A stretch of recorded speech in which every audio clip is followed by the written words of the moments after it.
Assalamualaikum warahmatullahi wabarakatuh. Perkenalkan, nama saya Nidia Nurliza Putri, NIM 610141804 dari Rombel PJKRP 2018. Mata kuliah Psikologi Olahraga akan mempresentasikan tentang sikap terhadap olahraga. Simak presentasi saya.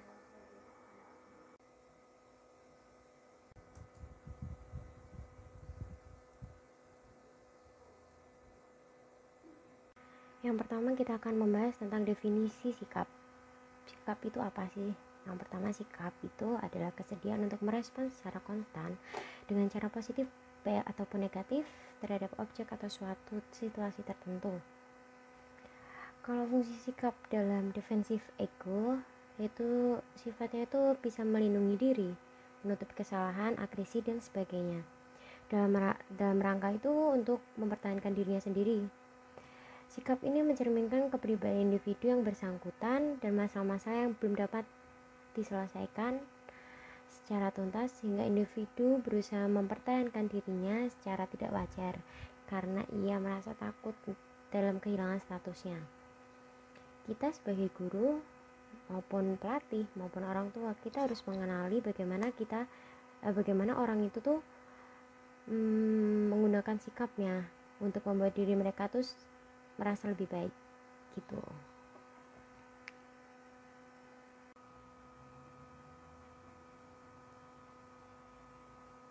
Oke, sekarang kita masuk ke slide kedua, yaitu cara mengukur sikap.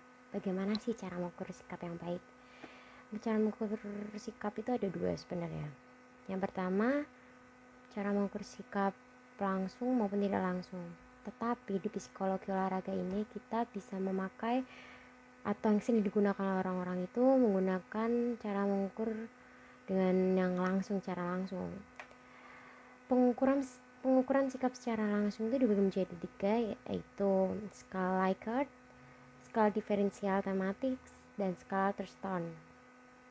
Yang pertama itu kita akan bahas skala Likert. Skala ini cara yang paling sederhana dan menjadi cara yang paling umum untuk mengukur sikap. Skala ini yang terdiri dari pernyataan dan disertai jawaban setuju, tidak setuju, sering, tidak pernah, cepat, lambat, baik, buruk, dan sebagainya. Pernyataan ini dapat menyangkut keyakinan, perasaan, dan perilaku. Yang kedua kita akan memasuki dengan skala diferensial tematik. Skala ini tuh apa sih? Skala ini tuh digunakan untuk mengukur sikap. Hanya bentuknya tidak pilihan ganda maupun checklist, tetapi tersusun dalam satu garis kontinu yang jawabannya sangat positif terletak di bagian kanan garis dan jawaban sangat negatif terletak di bagian kiri garis, ataupun sebaliknya. Data yang diperoleh adalah data interval, dan biasanya skala ini digunakan untuk mengukur sikap atau karakteristik tertentu yang dipunyai seseorang. Kita masuk ke skala Thurston, yaitu skala sikap pertama yang dikembangkan dalam pengukuran sikap. Thurston menyerupai skala Likert yang muncul sebagai rangkaian pernyataan yang respondennya memilih tanggapan berdasarkan seberapa dekat mereka setuju dengan pernyataan tersebut. Pada prinsipnya, Thurston harus lebih valid daripada Likert karena pembobotan itemnya. Dalam praktiknya, hanya sedikit peneliti yang bersedia melakukan upaya ekstra yang diperlukan untuk menyusun skala ini.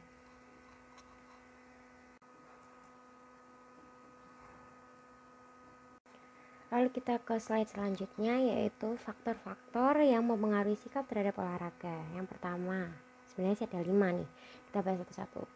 Yang pertama, sikap dasar merupakan keseluruhan potensi ini yang diwarisi oleh bapak atau ibunya kita. Sifat dasar tersebut terbentuk pada saat konsepsi, yaitu saat terjadi pembuahan benih. Yang kedua bisa jadi lingkungan prenatal, merupakan lingkungan dalam kandungan ibu. Telur yang telah dibuahi tersebut berkembang menjadi embrio dalam lingkungan prenatal.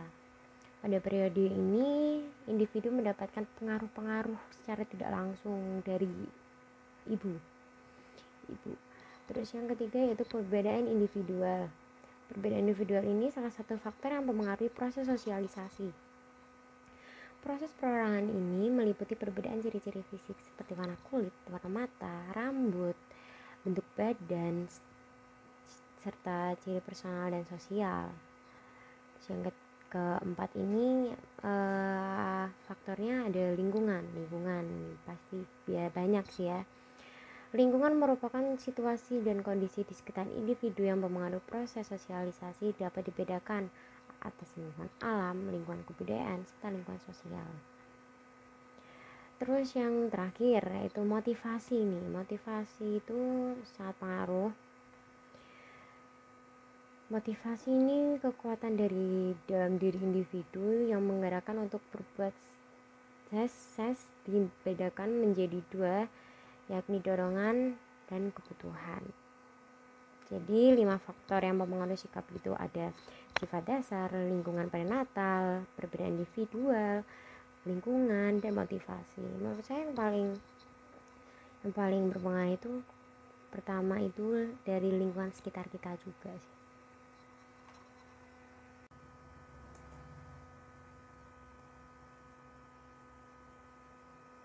Slide selanjutnya kita akan membahas tentang teori tindakan beralasan dan teori tindakan terencana. Yang pertama kita membahas tentang teori tindakan beralasan. Teori ini bertujuan untuk menjelaskan hubungan antara sikap dan perilaku dalam tindakan manusia. Ini terutama digunakan untuk memprediksi bagaimana individu akan berperilaku berdasarkan sikap dan niat perilaku mereka yang sudah ada sebelumnya. Keputusan individu untuk terlibat dalam perilaku tertentu didasarkan pada hasil yang diharapkan individu sebagai hasil dari perilaku tersebut. Itu merupakan teori dari tindakan beralasan ya. Selanjutnya kita ke teori tindakan berencana.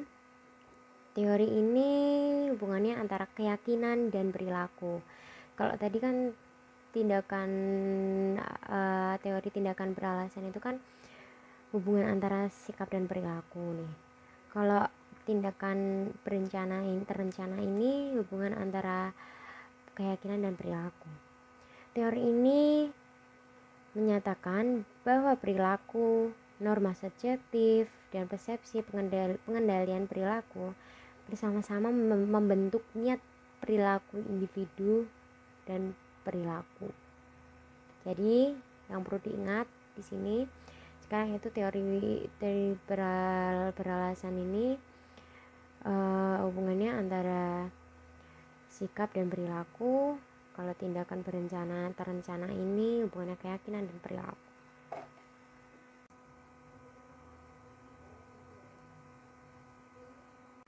Slide selanjutnya kita akan membahas tentang memahami hubungan antara sikap dan perilaku olahraga.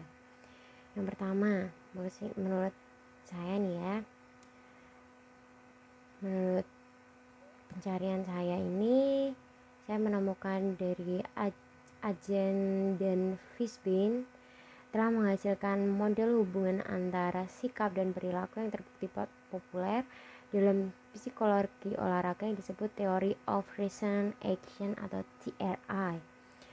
Yang kedua, dalam teori ini ada 2 faktor yang menentukan niat individu untuk ambil bagian dalam olahraga, yaitu sikap umum mereka terhadap olahraga dan seberapa diinginkannya secara sosial mereka menganggap olahraga itu. Oleh karena itu, sebelum kita berniat untuk berpartisipasi dalam olahraga, kita itu perlu memiliki perasaan keyakinan yang positif tentang olahraga. Kita harus mengetahui kita baru cukup dengan pengetahuan tentang olahraga. Kita perlu melihat olahraga sebagai aktivitas yang diinginkan secara sosial.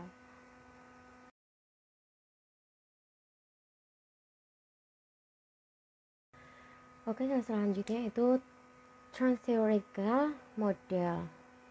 Trans-theoretical model ialah perubahan perilaku atas kesiapan individu untuk memiliki tindakan yang lebih sehat, memberikan strategi atau proses perubahan untuk memandu individu untuk berperilaku sehat melalui tahapan perubahan, dan pemeliharaan kesehatan.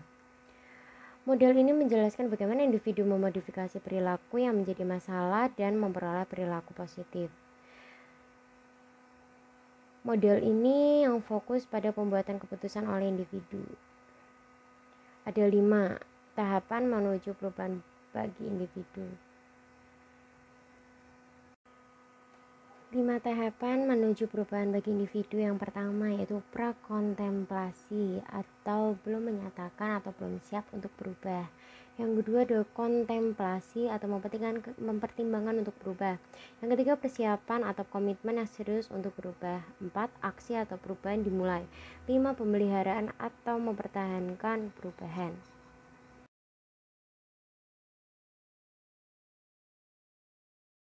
Untuk slide terakhir yaitu sikap olahraga menjadi partisipasi olahraga.